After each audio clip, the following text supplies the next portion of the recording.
0.9.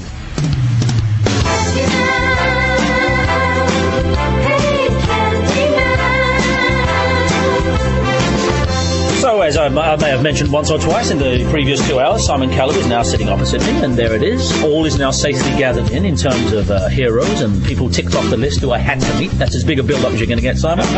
But in honour, of course, of his one-man show of Dickens, I shall now run him through some of my own voices. Ladies and gentlemen, unabashed, you've not anything like this, Simon. So, the Candyman is my theme. If you put those headphones on, you'll hear it. And now we present Alec Guinness as Fagin in David Lean's 1948 Oliver Twist, singing Candyman. Although it does go towards Michael Wynn. Who can take a rainbow, my dears? You know, Dodger, it can be worse for some than others if the boy peaches. Now, that's where it goes towards Michael Winner. That's where I lose it. That's where I lose it. That's when it gets to be Winner. Shut up and drink your gin. Now, you see, I'm thinking that's my first plank there, Simon. So it's towards a one-man show one day. Oh, beautiful. You think something? Oh, a seed. A seed which will definitely flower, Daddy. There is something there. I'm still working on the Sooty and Sweep adaptation of it, but you heard that earlier on. Simon Callow's with us from George of the Jungles, the Duchamp Macaveyev, I would have said. There's a spread. There's a spread. There's a connoisseur. You know about both of those. I'm afraid so. Yes, it gets almost creepy the way I follow your stuff around. You can go into these shops and it'll say, audio tape of silage maintenance and working your sumps. Who cares? And having it read by Simon Callow. Oh, I'll have that. You wouldn't believe how you've accompanied me around Britain on trips and stuff. You must be like beating that work back with a stick, just doing voiceover work and reading the books and stuff, right? You seem to do a lot of it. Yeah, I mean, not so much of the voiceovers. No, wrong term. I mean, the talking books thing. Talking books. Well, the main thing that I've done a great deal of is P.G. Wodehouse. In fact, I've read all of those novels. See the way I've left the floor and floating around the room there. So you've got the Woodhouse and the Callow. Oh, that must be terrible. Yes, you have. I know. Yeah. But it's a very gorgeous thing to do, I have to say. But I mean, there are some people who do them. I mean, no, I think perhaps there's the fellow who does the war books. He gets lots, and of course Stephen Fry gets lots. But as I say, anyway, the fact is, once your name's on the bottom, it's the seal of approval, and you're going to have a rollicking good time, even if it is silo maintenance. As it so often is. As it so often is. Yeah, you can take the work where you can find it. That's an early novel by George Eliot, isn't it? You see, look, I'm laughing along with references I have no idea. Speaking of which, this road to Xanadu, what are there, roadworks on it? What is it, held up? Come on, that's a few years back now. Part 2 to follow. When is part 2? Part 2, I shall start writing on July the 7th of this year. And I'll not stop writing until January the 1st, at which point I will totter along to my publisher with this rather heavy manuscript, and that'll be it. Well, for those who shamefully are in the dark about that, of course, that was the weighty part 1 of the life of Orson Welles, which took us up to the gates of Cain and left us hanging on the edge of our seat some years back. And I'm just... it is actually... I'm sorry, I have been thinking about it. Yeah. Are you late with it? Are you late with it? Late? Late doesn't even begin to describe what I am with it. Years late. Yeah. I mean, I wanted to produce it the following year, but it's just so huge because it's the first volume, as you said, took him up to the age of 25. Yeah. It was 650 pages. Yes. During those 25 years, he was professionally active for about 7. The subsequent 45 years, in which he was stupendously active in every possible medium. I mean, it was a kind of one-man diaspora. He flung himself across the globe and across every art form known. He did, for example, a ballet here in London. He did odd little comic films that nobody knows about, little snippets with the people like Graham Garden. I mean, the odd... Are you still discovering stuff, or do you think you've got it down now? Yeah? No. And the big problem is that I keep discovering more, and really, I want to trim it down now, because I can only write 650 pages. I do know, because I remember certainly in the Charles Lawton biography when you made a spirited defence of the Abbott Costello film he appeared in. Yes. Said, other biographers may have said, rent to pay and not the greatest moment of the career, but you made a spirited defence of his performance. Oh, it's a wonderful Abbott Costello meet Captain Bligh, was it? Kid. Captain Kidd. No, brilliantly funny. Yeah. And is that what leads you on to, of course, there's nothing wrong going to films like George of the Jungle? You're not too good I wish for... I'd been in George of the Jungle. What is it then? What one is it? You're in one of those... You're in one of those George of the Jungle films.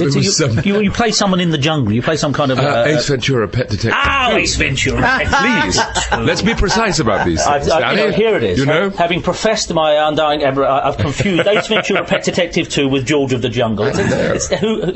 What a crass error. How many of us can honestly say we haven't done that at some time? So is that what it is when you get the call? I mean, someone of your stature, if you forgive me, gets a call saying Ace Ventura, Pet Detective 2. You think wonderful. Yeah. You think great because A, they may pay me quite a lot of money, and B, because there's a chance that you might be involved in a great classic comic movie, and who wouldn't like to be involved in one of those? But you don't know until you actually see it. But is that because of someone like Lawton working with Abbott Costello? You think, well, if it's good enough for Charles Lawton, it's certainly going to be good enough for me. Well, I think the same impulse governed Lawton being in it as governed me being in it. I mean, Charles Lawton was idolised comedians. He used to go to the Palladium and to all the remaining variety theatres in London and learn. You learn a lot about acting, but also we'd all love to be comedians. We'd love it. Which, of course, really neatly leads us into Just Like That. Isn't that clever? It's a terrific thing. Tell us about Just Like That. Well, Just Like That is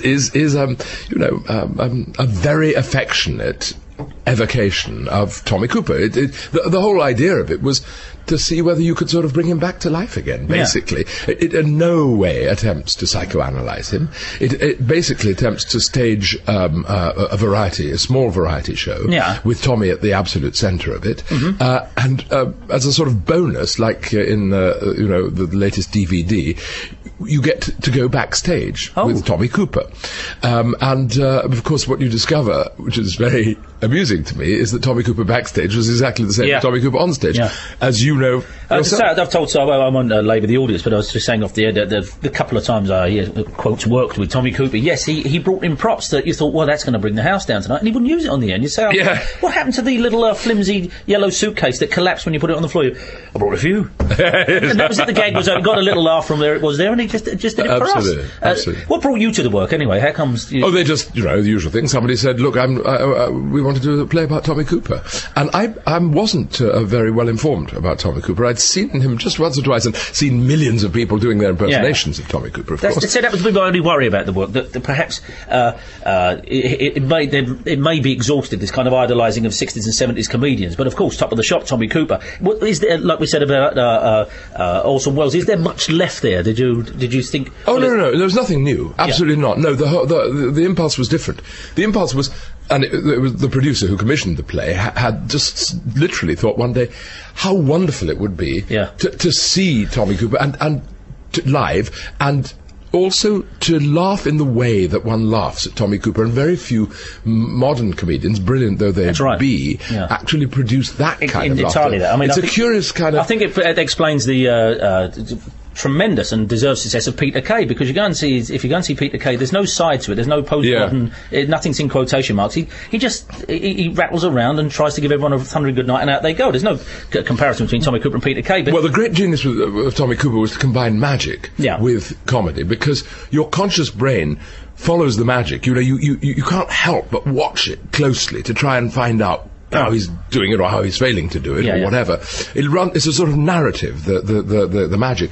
And then these weird, surreal gags just come out in such profusion that you go crazy, really. Your brain sort of and that explosive thing you used to do when a trick eventually went right and he completely... Be honest and look around at them and take your balls if he was as astonished as anyone. Well, exactly. And obviously, in order to do this, you would have to have an actor who was profoundly connected to Tommy Cooper. It's not just a question of impersonations. Lots of people do very good impersonations of Tommy Cooper. We needed somebody who was in touch with that sort of big innocence that is at the heart of Tommy Cooper. And Jerome Flynn, completely unexpectedly, but to his public image is that of one of the soldiers from Soldier.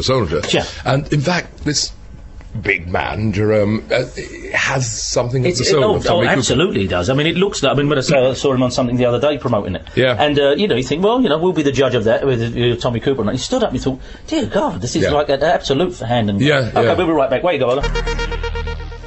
them. So there it is. I'll get off my knees and stand up again. Take that whatever way you like. It's 8:20, and Simon Callow's with us, who's directing Just Like That, the Tommy Cooper. It's not the Tommy Cooper story, it's the Tommy Cooper performance. Is that what it is? Exactly. Yeah. And was there any point in it where you felt like, oh, perhaps we should see what made Tommy tick, what it is, there should be more to Tommy Cooper than that?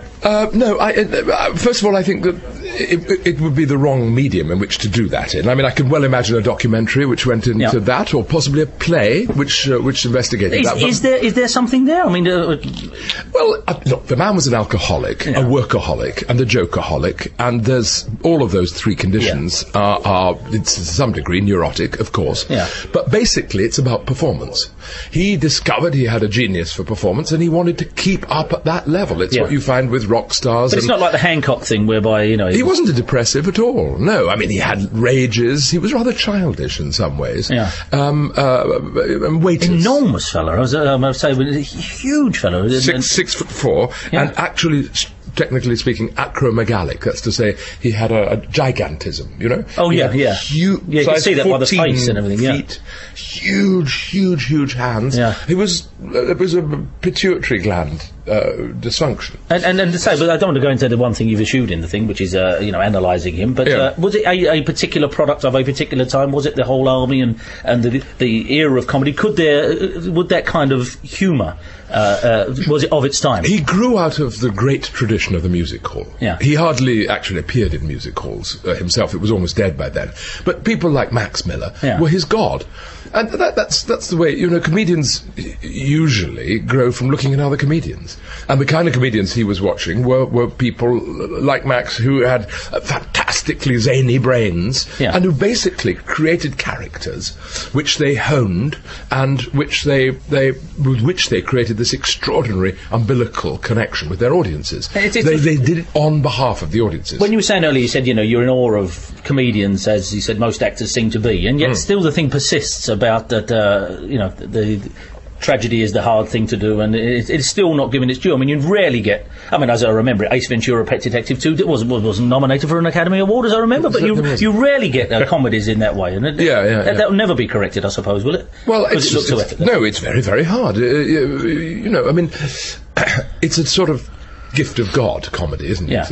Laughter, and it's something... Do you do as much as you like? Do you do as much as you'd like to do of comedy? Because you obviously think about the chants and stuff. No, I don't actually. I love to make people laugh. One of the nicest things about doing the Dickens show was how funny Dickens was. I mean, Dickens was a great comedian. I mean, in conversation, people just fell to the floor with hysterical laughter. He really was inspired in that kind of way.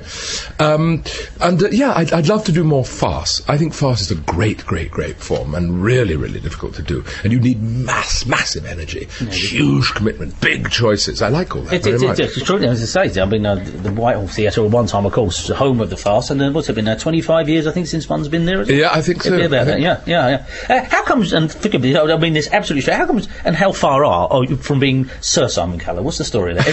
Every time it comes round, you must open an envelope saying, this is it, this is the one, this will be the one. Have you done something wrong somewhere that you've got it already, or are you expecting it any day now? What do you think? No, when I was growing up, the great knights were Gielgud and Richardson and Larry and all the rest of it, and I just kind of don't even remotely consider myself to be in that. But you got to think, if Bob Geldof and Elton John have got it, no, seriously, I mean, it's been devalued to a certain extent, but as long as people like yourself are getting it, it gives it some currency, surely. You'd accept, of course. I'm absolutely certain I would accept. I'm already a commander of the British Empire, so a knighthood would be a most happy promotion of an empire that doesn't exist anymore. It's lovely to be able to give... We've only got 5 or 6 minutes. Forgive me, leaping from branch to branch here. But I want to talk about a book I read about 18 months ago, over a year ago, of your relationship with Peggy Ramsey in the book Love Is Where It Falls, which I brought in, because it is an extraordinary story, isn't it? How old was Peggy Ramsey when she fell in love with you? 70. Exactly 70. I was 30. Yeah. There was 40 years between us, yes. And could you just sketch the bones out of what this that particular book was about and why it's so powerful? Well, she was just a phenomenal personality and a wildly interesting, sexy woman. And I met her. I went to ask for... She was a play agent. Yeah. And I wanted to do a play written by one of her clients. And the moment we met, there was this absolute kind of seismic event. Yeah. We just instantly So that's knew what that comes we- across. You walked into this office, and you're a gay man, and she's this absolute legend, and almost a template for every theatrical agent and the theatrical there ever was. And she Indeed. looked at you and thought, "That's him." Yes. Well, there you go. Now that I have no explanation. I know very well why I fell for her, but why she fell for me, I think it was this curious sort of twinship that we had. It was very extraordinary across 4 decades, and it was very sexy too, although there was no thought of consummation, not on my part, certainly. There wasn't hers. I think there was, for a while, a forlorn hope that something might happen. Extraordinarily personal book. It must have been difficult to do the audio version of that, which I've heard. And Yes, it it seems was to me- quite tough. I mean, the point is, I wrote the book particularly to stop her from disappearing. If you see what I Yeah. mean, there is a way of countering death, which is art, and I just wanted to catch her while I could remember everything, and indeed Aziz, my partner, who was a sort of triangle in a way, and he died, he killed himself, and I wanted to celebrate these people. Yeah. People But I disappear. just want to bring for the people who may have been foolish enough to miss it while it was around. It's one of my favourite books. It's an extraordinary book, and the audio versions of it, as I say, I don't think that must have been hell's own job to read. But I sort of raised that for people. It was a bit, yeah. It was. I did it on the radio first, and then I did the cassettes. And coming back to much earlier work of yours, being an actor, which you did, was that your first book? Yeah. Yeah, the first one. There's one tale in that of when you were in some anarchic the group in Ireland somewhere, and is it the thing where you tried to provoke the audience but succeeded a little bit too well? Excuse me. Yes, it was a show called The Speakers, in which we played speakers at Hyde Park. We played at the Abbey Theatre in Dublin, and we brought in the safety curtain, and we had audience and actors on stage. Right. Excuse me, behind. Where was it? Was it being staged? The Abbey Theatre in Dublin. In Dublin, sorry, Yeah. it's in Dublin, yeah. And so the action of the play is just we played speakers, speakers in Hyde Park Corner, and it was very enjoyable when an audience would heckle us back, and we were quite good at dealing with that. Yeah. But telling the story nonetheless. But on this occasion, we realised that the heckling was not altogether friendly. And when the hecklers started urinating all over the stage and trying to pull down the very large piece of scaffolding, which is at the centre of the set with all the light on, which would have instantly killed the audience, we decided to call it a day. And we were absolutely shaken by this, but the director of the Abbey at the time said, "Oh, no, it's a great tradition here." Well, wonderful. I hear William Butler Yeats in my ear saying to the audience on the first night of Juno and the Paycock, "You have disgraced yourselves again." I thought it was splendid. It does seem, there's a theme, especially through your books, that you take any reaction from an audience, and sometimes I'm suspicious of that, but you genuinely seem to think, well, you're here and I'll take the whatever reaction comes out, but as long as there's something. I just love the experience. That's what one keeps coming back to. I love the experience of welding a group of people together so that their brains become focused on the same thing, and they begin to feel like a sort of community within the theatre. And it's sometimes very hard to do, because a theatre audience is made of a large number of disparate people, and you want to try and get them all on the same page. Yeah. And that's the art, that's the skill, that's the pleasure. How long were you doing Dickens in New York? Oh, that was 3 weeks. Yeah. We had hoped to run for considerably longer. Oh, no, really? Yeah. The New York Times review was a bit tepid. That's all. It was good, but not good enough. And it was the end of that. Really? Yeah. That's one of the iron horses of modern entertainment, and they were a little tepid towards it. Yeah. Yes. Well, they threw a tiny fistful of pebbles at it, and the iron horse retreated, I'm afraid. Oh. It was the end of the season. It was all kinds of factors went into it, but those who went were wonderfully responsive, and then we went to Australia, and that was an entirely different story. Then it was absolutely packed, and people screamed and cheered and all the rest. And is this going to be recurring throughout your career? I think it will. I mean, I do like to act with other people as well. Yeah. Just next week, I open in a play in the West End at the Duchess Theatre, which we did at Southwark earlier, which was a two-hander, so I'm only weaning myself back onto very good, other people. But I take it in private life, you're almost sociable, yeah? Are you a party guy? Do you throw parties? Not very much, no. Throw them? No. Throw them? Once a decade. Really? Yeah, 40th, 50th, and... I see, yeah. In 6 years, my 60th. All right, okay, well, just before we wrap up, a couple of things this morning we're doing. We're after, and I'll allow you to say, in any genre, we're looking for the most fantastic instrumental piece in recorded history. We've had everything from the Steptoe and Son theme through to the Ident for London Weekend Television, so to throw this at you. But is there a piece of music, it can be grander than that, Holiday for Strings we have Fleetwood Mac's Albatross, of course, a terrific thing. But is there one piece of music either that staggers you, or you think that's it? Well, there are so many that it's really very difficult to say. But there is a recording, it's very off the beaten track, this, of a song written by Tchaikovsky, which was orchestrated by Stokowski and played by his National Philharmonic Orchestra. And it's so searing, this rather harrowing song. And what is it? I'm going to rush out and buy it because you've recommended it. Well, there you are. That's it. Tchaikovsky, Solitude, orchestrated by Stokowski. And it's just the most searing. It's like white-hot lava on the No, I know, I remember that because Tchaikovsky, it sounds like the Danny Kaye song when he goes Tchaikovsky. That's how I remember it. A lowbrow way to do the highbrow stuff. Are you sticking around to do the web interview, yeah? So you'll be here when we come back in a second, is that the way it works? Oh, joy. Where you go, Ola? All good, nothing bad. Simon Callow's with us, just for a few more minutes, so gather ye nuts while ye may. I think that's it. No, daisies, there's something else. Rosebuds. Yeah, rosebuds, that'll be it. Nuts I find will stand you in better stead than rosebuds in the long run. Naked London. Naked London, yes. A book I was asked to do many years ago, and my good friend Emma Freud said, "Come on, Dan, we're all going to be in different parts. There were notable Londoners with nothing." No, nobody wants to see the sweetbreads of the Candyman. Nobody wants I wouldn't do it. I would have said it's not a delightful image, but I'm just explaining the conversation, the background to what I'm... The frontispiece would be you, leaning against the mantelpiece, yes. Full set, and looking at the camera and almost saying, I defy you if you find something wrong with this. So you will work nude.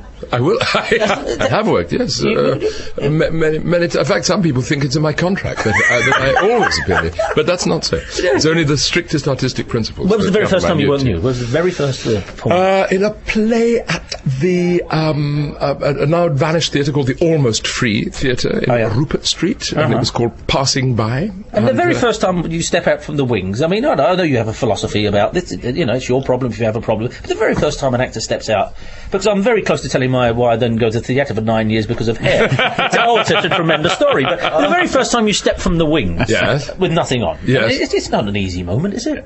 No, but once you've done it, and that's that. Then it's always easy after that. It doesn't matter at all. Yeah. It's just... You've done it. Does the work always require it? I mean, would the play not have worked? So this particular, would it not have worked? It would have been very odd in that particular play if I had been wearing clothes in bed as a... Oh, is that what it... Oh, I see. Love, yes. It would have been some exactly. of that, And then I had played a horse in Epsom Downs, and another actor and I played Paul Freeman, and I played horses. Yeah. And, of course, horses are naked, and so we were naked. They have saddles. There is that. So did we. What are you saying? It's a realistic production. You had your martingale on. Exactly, yes. So, of course, it takes a certain ego to say, I am a horse. Look. The biggest stinker you've ever been in, would you say? I mean, I'm sure they're all your darlings, you don't want to murder them, but have you been in an out-and-out, Simon Callow, have you been in an out-and-out stinker where you thought, well... there's nothing for it. No, I don't think I have. It's oddly enough. I mean, there have been things which people didn't like, but none that I didn't like. Not even in the early days when a job was a job, and you thought, "What on earth?" No, in the early days, on the contrary, I only did work that I wanted to do, and I didn't care whether there was money involved or not. That's something you can do. Because how old were you when you were being an actor? How old were you? 30.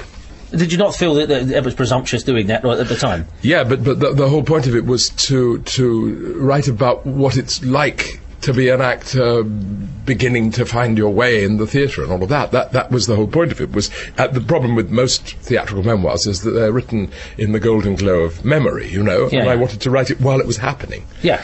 And is it it's still the same? Is that book still as valid as television eaten away some of the values that you put forward in that book? Well, no. On the contrary, I think that the assertion of the particular excitement of the relationship between an actor and an audience has never been more pointed and more relevant. I mean, and in fact, almost all actors do feel that. As you see this constant trek of movie stars into the theatre, it's because they want to renew that relationship. Yeah. And is there a genre you haven't done? Do you sing? Do you sing and dance? Don't sing, don't dance. No, I dance. I danced rather extensively in Four Weddings and a Funeral, but it's not quite what you'd call choreography.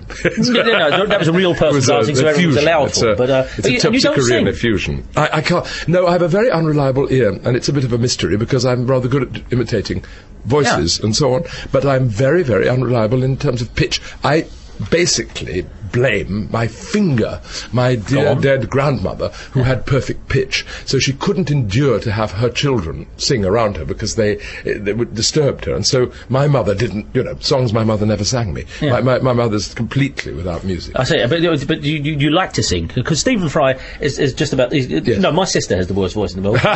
Sharon really can't sing.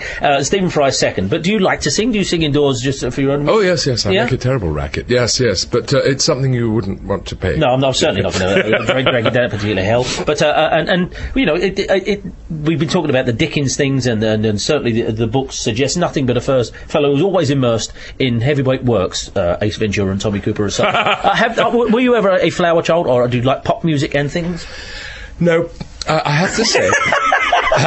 Pop music kind of passed me by. Really? How come? While all my contemporaries were discovering the Yardbirds and the Rolling Stones and the Dave Clark Five, I was finding Prokofiev. I don't know how it worked, but that's how it was. Well, you're doing a live, good enough to stick around and do a live web interview, as say, after the show, from 9am, www.bbc.co.uk, and then use your common sense and you'll find Simon, and you should. And, of course, you're here this morning, not because to fulfil the last hero tick on my list, just like that, at the Garrick Theatre, the Jerome Flynn as Tommy Cooper, directed by Simon Callow. Box office 0870 890 1104, 0870 890 1104, and just very, very quickly, I'm serious, you're the last hero to be ticked off the list. Have you met your heroes?